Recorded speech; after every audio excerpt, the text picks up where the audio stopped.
What are clouds?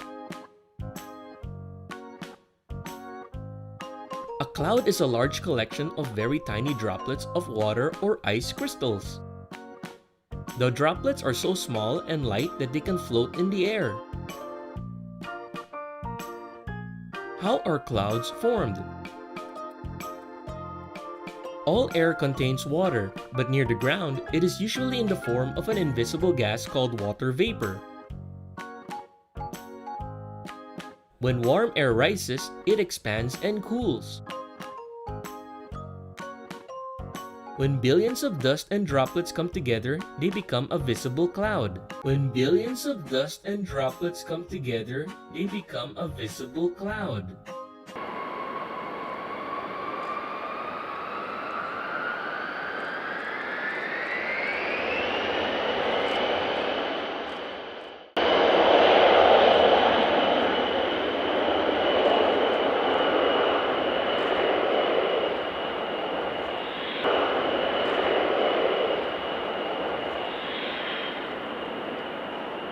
When billions of dust and droplets come together, they become a visible cloud.